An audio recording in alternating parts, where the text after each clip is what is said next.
વલ્લભીપુર અયોધ્યાપુરમ પાસે કારની અડફેટે 3 ગાયોના મોત. બરવાળા તરફથી પૂરપાટ ઝડપે આવેલી કારે 3 ગાયોને અડફેટે લીધી. રાત્રિના સમયે આ અકસ્માત સર્જાતા હાઈવે પર ટ્રાફિક જામ. અકસ્માતના 7 કલાક વીતી ગયા છતાં તંત્રના કોઈ અધિકારી ફરક્યા નહીં. મૃત ગૌવંશના દેહને શ્વાનોએ ફાડી ખાતા ગૌ પ્રેમીઓમાં ભારે રોષ.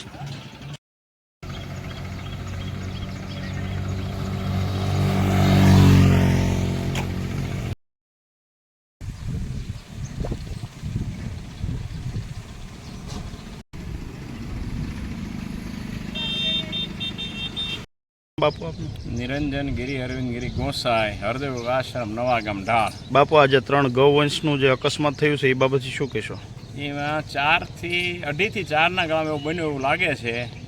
કોઈ ગાડી એની ભટકાઈ, ગાડી અહીં પડેલ છે અને આજુબાજુ ભાઈઓ અને જીસીબીવાળાને જાણ કરેલ છે. સેવાભાવી સંસ્થાને જાણ કરે છે અને અમારી સંસ્થા જો કોઈ લઈ જાય તો જીસીબી ટેમ્પા ભાડું અમે આપવા તૈયાર છીએ અને જે તે ભાઈઓ અને બધી સંસ્થાઓને. બાપુ આરંભી વિભાગમાં તમે જાણ કરી? આરંભીને જાણ નથી કરી પણ અમે જે તે સંસ્થાઓને જાણ કરી છે. એક કુલદીપસિંહભાઈ ડૉક્ટરને બોલાવ્યા હતા, પછી બોલો 1962 નંબરની ગાડી એને જાણ કરેલ છે અને આજુબાજુમાં જે ભાઈઓ સેવાભાઈ હતા એ બધાને જાણ કરેલ છે. 4 વ્હીલમાં કોઈને ગંભીર વાગ્યું હતું બાપુ? હવે એ લોકો કોઈ હાજર નહોતા, એમની ગાડી અહીં પડેલ છે ઓલપા ખૂણા પર, એટલે કંઈ ખ્યાલમાં નથી બાપા.